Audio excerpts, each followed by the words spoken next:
Hey guys, and welcome back to my channel. So today's video is going to be on Stolen Air by Sophie Lark. I'm sorry if my voice sounds a little different. I have cough, so bear with me. So first I'm going to read out the blurb of the book so that you get a little bit of idea of what the book actually is, and then we'll go directly into the audiobook. They murdered my father, so I stole their daughter. She is my captive, my little ballerina who dances only for me. Nessa is sweet and innocent. She doesn't deserve any of this, but that's how our world works. The wolves eats the lamb, no matter how gentle they may be. I'll use her to get my revenge, unless I give in to my hunger first. Okay, so this was the blurb. Now I'll give you a little bit of details about the book. This is the second book in the Brutal Birthright series. There's actually also a spin-off series, and I've already uploaded two audiobooks on that. One is Rebel, and the other one is Heir. Do check those out. I'll put it in the eye.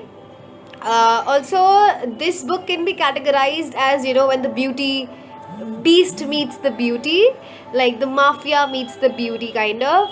So what happens is, Nessa is the sheltered princess. She doesn't know much about the mafia side, and Nico, on the other hand, Nicolaj, his father has been killed by her family. Like, there's ancestral enmity going on between the two, and so he kidnaps her because what more better way to take revenge than kidnapping the princess. So that's what he does. Now during the duration of the kidnapping, a lot of things happen, secrets are revealed, the real side of Nessa comes out. Also, the story shows how strong she is. Like, she all her life has been treated as very delicate, like a porcelain doll, but she's not at all like that. And It's a really interesting, good story. So not let's not waste a lot of time and get directly into it. I'm not reading chapter 1 because in chapter 1 there is like, it's 10 years ago. The father which we are talking about here, the father who was killed by Nessa's family, is not his biological father. He's actually a mafia lord, and Nico comes to him. So how they meet, it's that part. But I want to read the part where Nessa gets like, they both meet, and like, the story begins, the main story. I'll give you a little bit of just like a brief of what happened in the first chapter. Nico had a twin sister. She was raped and murdered by some of the men of her future father. So he took revenge. He actually, being a very small kid, he killed those men, and then the boss was impressed. Isn't like, who is this guy? And even when at the end, his father, the butcher, he even like when he confronts Nicolaj, he tells like what his men has done to his sister, and that in the, like, the butcher feels that he's not a coward and he gives him a chance, but obviously he takes punishment also because he did actually kill his men. So he cuts off his pinky, the little finger. And that's how, at the end he says that they all debts are paid. So you killed my man, I killed your pinky, now you are my man. Like, and he becomes so close to him. He teaches Butcher teaches Nicolaj all the things, and he becomes like a son to him. So, and that's how he actually not overtakes, like, like, gets everything after the death of the butcher. Okay, and in chapter 2, what happens is, Nessa is, she's a ballet dancer. She designs choreography, and she does all the work. But then she pitches an idea, but she doesn't get credited for it, and she's upset. But all her friends are like, let's go to jungle. It's one of the bars, the club. Let's go there and just enjoy ourselves. And that club is of Nico. So She goes to that club. That's what in the second chapter is. So it's something interesting. Like, I mean, it is interesting when you want to read like a story, but like I want to give the tidbit, like, where the characters meet or something like that. So I'm waiting for that chapter. So I'm reading from chapter 3. Now in the chapter 3 also, in the beginning there is business details and all things, but we need to read all those parts to get the juicy ones. So yeah, I'm reading the third chapter. Miko. I'm sitting in my office at the back of the club, marking down numbers in my, I'm sitting in my office at the back of the club, marking down numbers in my ledger. I've got 2 nightclubs running now, as well as 3 strip clubs. They're all profitable in their own right. Even this one that I opened just a few weeks ago. But that's not their real purpose. It's a way to wash money. Any industry with plenty of cash payment is a good receptacle. Laundromat, used car dealership, taxi service, restaurant, etc. They all serve up a basket in which to dump legitimate profit as well as illegitimate money earned through drugs, guns, larceny, and women. In old days, you could open an empty storefront without even bothering to stock it up with equipments. Alcone had a storefront like that right here in Chicago. His business card said used furniture dealer. Now, forensic accounting has gotten a lot more sophisticated. You need an actual thriving business. The end goal is to get your dirty money into the bank. You do it slow and steady with daily deposit, mixing dirty money and clean. It's best if your illegal cash makes up only 10 to 15% of the total. You've got to be careful because banks are fucking rats. If they notice that your little pizza parlor is suddenly doing $1 million in business, or if they see that your profits far exceed the checks you're writing to distributors, they're going to report you to the IRS. But once the money is in the system, you can send it anywhere you like. Offshore tax, havens, large-scale real estate, brokerage account. My assets are in 8-figure if you add them all together. But looking at me, you would never know it. I keep a low profile and I force my men to do the same. You get lazy, sloppy, and flashy, and you draw the wrong kind of attention. I run the Chicago Barrestro now with my brother Jonas. He's my brother by covenant, not by blood. We were adopted sons of Timon Zizak. He is the butcher. I worked for him for 10 years. He taught me, trained me, and mentored me. My biological father died in Warsaw. I don't know where his gravestone sits. I don't care. I'll never set a foot in Poland again. I don't even like to think about it. Timon brought me here to America. He told me we've built an empire larger than the entire wealth of our homeland. I believe him. His dream became my dream. It gave me something to live for. For a time, we thrived. We began to take over the city block by block. But we are not the only gangster in Chicago. We found ourselves in conflict with the Colombians, the Russians, the Italians, the Irish. We crushed the Colombians, taking over their drug money pipeline. That's when the money really started flowing in, funding our other operations. Then the DOJ did us a favor, cracking down on the arms trafficking run by the Russian Bratva, which left us free to attack the Italians, especially the Gallo's family. But Enzo Gallo wasn't as old and complacent as we expected. His son put 3 of our men in ground, buried under the foundation of their high-rise on Oak Street. Before we could strike back, the Gallos formed an unexpected alliance with the Griffins, Irish mafia royalty, at the pinnacle of crime in Chicago. The Gallos married their only daughter to Callum, the Griffins' only son.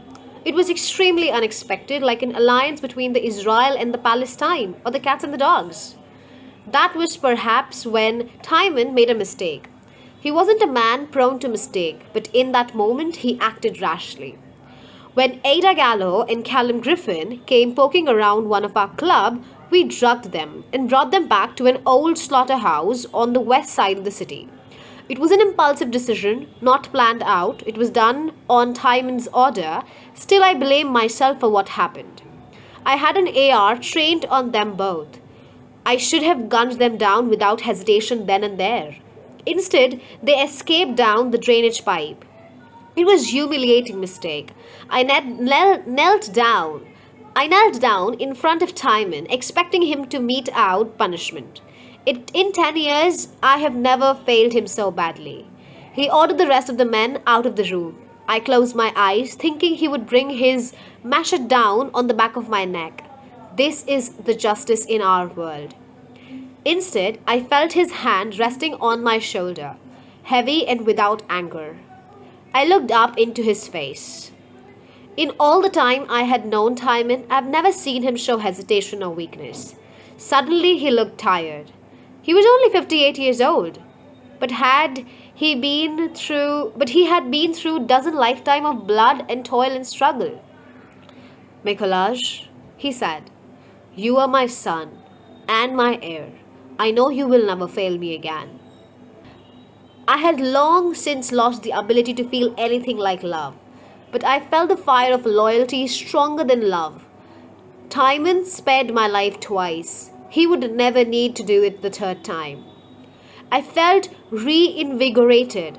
I planned to work with my father to crush the Italians and the Irish, to take our place once and for all as the rulers of the city. Instead, a week later, Dante Gallo murdered Timon. He gunned him down, leaving him to bleed out in the gutter. I have yet to take my revenge. It shames me every day that passes. I have two factors to consider. First, my men.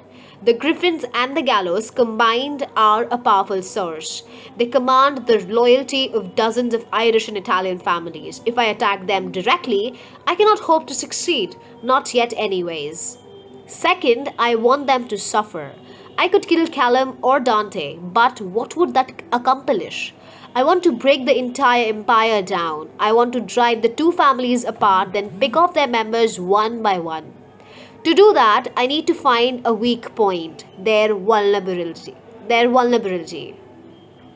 To do that, I need to find their weak point, their vulnerability.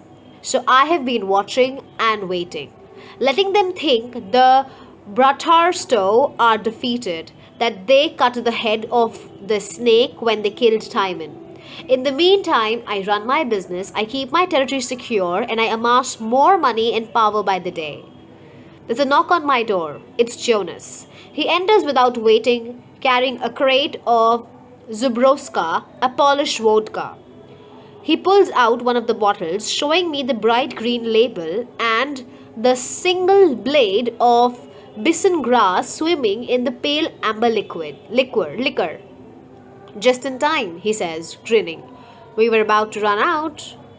Jonas has a broad frame packed with muscles, thick black hair that he combs straight back from his forehead. His eyes are so dark that you can't tell the pupils from the Irish, and eyebrows are straight slashed that go up at the outer edges like spout. His personality is the opposite of Vulcan. However, Jonas isn't logical. He's impulsive, quick to laugh, and quick to brawl. He doesn't think things through, which is why I am the boss instead of him. It's what Timon wanted. Not that it matters. Now that my adopted father is dead, I won't be second to anyone ever again. What's the total liquor sale this week? I ask Jonas. 57,000. He replies proudly. They are up 12% from the week before. Good, I nod. There's one thing though, he says, frowning. Hold on. I tap the shoulder of the girl who is currently kneeling between my legs, sucking my cock. Her name is Petra. She's one of our best bartenders. One of our best, actually. She's as skilled with her mouth as she is with her hand. You can leave, I tell her. Petra stands up from behind the desk, brushing off the knees of her tight black pants. She's wearing a corset top, half unlaced to show her generous cleavage. Her lipstick is smeared around her mouth. Jonas smirks, realizing we weren't alone in the room. He eyes Petra's breasts and then her ass as she leaves the office. Not like he hasn't seen it all before. How is she? He says. I haven't had the pleasure yet. She's fine, I say shortly. What did you want to tell me? He turns serious again, getting back to business. I think one of the bartenders is stealing from us. How do you know? I've been weighing the bottles. We're short 38 ounces. Are they heavy pouring? No, I put regulators on the nozzles. Then they are either giving drinks to friends or pocketing the cash. Everybody is. Jonas agrees. I'll watch them tonight, I tell him. Perfect. Jonas says with a smirk. What? I ask him, annoyed. We head out onto the floor together. The night is just getting into full swing. Guests lined up at the bar, the dance floor becoming crowded, every booth full. I look around at the busy, bustling space and I see money, money, money. Waitresses stuffing cash in their aprons, handing patron drinks marked up by 400%. Bartenders swiping credit card again and again, each swipe another infinitesimal addition to the wealth of the Bratswa. The walls are covered with grass paper, the booths upholstered in rich emerald velvet. The lights are a dim watery green with patterned shadow that make it appear as if the patrons are walking through tall grass. The club is indeed a jungle, and I am its king. The customers pay homage to me without even knowing it as I drain their wallets drink by drink. I take a position at the corner of the dance floor, pretending to watch the client. But really, I have my eyes on my employees, in particular the bartenders. There are four behind the counter of the main bar: Petra, Monique, Bronson, and Chaz. All are fast and flashy workers, hired for skill and sex appeal. I'm not ruling out the woman, but I already suspect the men. Petra and Monique make a staggering number of tips from their lonely businessmen in the area. Bronson and Shaz do pretty damn well for themselves too, but in my experience, there's a masculine greed that won't allow a man to be satisfied with 300 a night. A good bartender is like a juggler and a magician all in one. They're chatting with the customer while simultaneously flipping glasses, agitating shakers, and pouring 12 shots in a row. They make money disappear and alcohol rain down. They always do 10 things at once. It takes a practiced eye to see what they're really up to. In 28 minutes, I've spotted the thief. It isn't Bronson with the bulging muscles and frat boy charm. He slips a free drink to a giggling blonde, but he still rings it in, using his own tips to cover it. No, it's Shaz, who's the tricky little fuck. Shaz has a silver ring, hipster beard, and a man bun. The egoistic little shit has two separate scams running at the same time. First, he's taking payments from 3 to 4 customers at once, carrying the cash over to the till and pretending to ring it all in. But as his fingers fly over the screen, I see he's only ringing in 9 out of the 10 drinks, counting on the volume of transaction to hide what he's doing from anybody watching. Then something Jonas hasn't even caught. Shaz has a bottle of Crown Royal he snuck into the building. It's a top shelf liquor, $18 a pop. Anytime a customer orders it, Shaz pours from his own bottle that he sets on the shelf in place of my liquor. Then he takes the entire payment and drops it directly in his tip jar. In the time I am watching, he steals about $76. But my rough calculation, that means he's skimming over $900 a night. I motion to Jonas, calling him over. It's Shaz, I tell him. Jonas looks over at Shaz and his shit-eating grin as he pops the top of 4 bottles of Henkin, sliding them across the bar to a quartet of rowdy college girls. Jonas' face darkens. He takes a step forward like he's going to grab Shaz by his shirt and haul him over to the bar right then and there. Not yet, I tell him. Let him finish his shift. We don't want to be short-handed tonight. Grab him on his way out instead. Jonas grunts and nods. A scuffle breaks out over by the bathroom, and Jonas heads in that direction to make sure the bouncer break it up. I lean back against the pillar at the corner of the dance floor, arms folded in front of my chest. The satisfaction of catching the thief is already fading away. My mind is turning black, as it always does, to the nagging problem of Griffin and the gallows. Right at that moment, a girl walks into the club. I see 100 of gorgeous women every night, dolled up in their tight dresses, heels, face painted, hair freshly coiffed, skin dusted with glitter. This girl catches my eye because she's the opposite of that.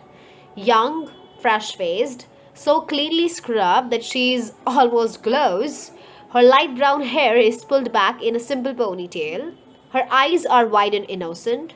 She hasn't tried to cover up the splattering of freckles across her nose. She's wearing a lightweight wraparound sweater and under that a pale pink bodysuit, almost the same color as her skin. Odd attire for a nightclub. Her friends are dressed in the usual crop tops and mini dresses. As soon as I see her, I get a rush of adrenaline. My muscles tighten like coiled spring, and I can feel my pupils dilating. I imagine that I can smell her perfume, light and sweet, over the scent of smoke, alcohol, and sweat. It's the reaction of a predator when it sees a prey. Because I recognize this girl. It's Nessa Griffin, the cherished baby girl of the Irish mafia, the little darling. She's wandered into my nightclub like an innocent gazelle, foolish, lost, ripe for the taking. It's a sign from heaven, but I don't believe in heaven. Let's call it a sign from the devil then. I watch her as she weaves her way through the club with her friends. They order drinks from the frat boy Bronson. Bronson flirts as hard as he can as he mixes up their martinis. Even though his attention is directed more to Nessa's blonde friend, Nessa still blushes and can't meet his eyes. Nessa takes her melon martini and slips it awkwardly, unable to keep from making a face, even though it's mostly juicy. She only drinks the quarter of it before setting it back down on the bar. The blonde is still giggling up at Bronson. The other friend has stuck up a conversation with the skinny, nerdy looking guy. Nessa gazes around the room, shy and curious. I'm staring at her openly. I don't look away when our eyes meet. I watch her expression to see if she knows who I am. Her cheeks turn pink, deeper than the color of her top. She looks away, then sneaks a glance back in my direction to see if I'm still staring. When she sees that I am, she spins all the way around to put her back to me, taking another hasty gulp of her drink. She's totally ignorant. She doesn't know who I am. This is just the behavior of an awkward girl who prefers to hide in the middle of her more confident friend. I stride back to my office, intercepted by Jonas right before I reach the door. "Where are you going?" he asks, noting my hurry. "You've got the floor tonight," I tell him. "I have something else to attend to." "What about Shaz?" I pause. I was looking forward to seeing that slimy little fucker face when he realizes he's caught. His smug smile fading away, replaced by fear, then abject terror. I was going to make him beg, plead, and piss himself before I took the payment out of his hide. But now I have a bigger fish to fry. Take him down to the basement at the end of the night, I say to Jonas. Break his hands, then dump him off at the back of his flat. What about the money? I'm sure it already went straight up his nose. There's no way that little shit dared to steal from me just to put cash into a saving account. He's got a habit. Jonas nods and heads back out into the club. I enter my office and rifle through the top drawer of my desk. I pull out a GPS tracking device about the size and shape and color of a penny. I slip it in my pocket, then I go back to the floor. It only takes me a moment to spot Nessa Griffin. She's dancing with her friends, swaying to the remix of Roses. I'm not the only one who's watching her. She draws the eyes of most of the men and women alike. Surprisingly sensual as she dances. She seems to have forgotten her shyness, lost in music. It's all too easy to sneak up behind her, slip the tracker in her purse. She's so oblivious that I even let my fingers trail through the ponytail hanging down her back. Her hair is fine and silky, cool to touch. Now I really can smell her perfume, light and clean, scent of lily, orchid, and plum. I walked away again before she noticed a thing. Now I'll know everywhere she goes. I'll follow her, stalk her, and take her at my leisure. So yeah, that's it. Chapter 3 comes to an end. I'm going to probably read the I mean the last chapter in the next video, because this video is already too long. So if there's any other book you want the review of, or if you want the PDF or other versions of this book, just let me know in the email ID or the DM me. Also, if you don't know like what I'm talking about and the book and everything, you can go watch this particular video. You will get it. So that's it. Thank you so much for watching. You guys mean the world to me. Please keep on supporting. Thank you so much. Like, share, and subscribe. Thank you.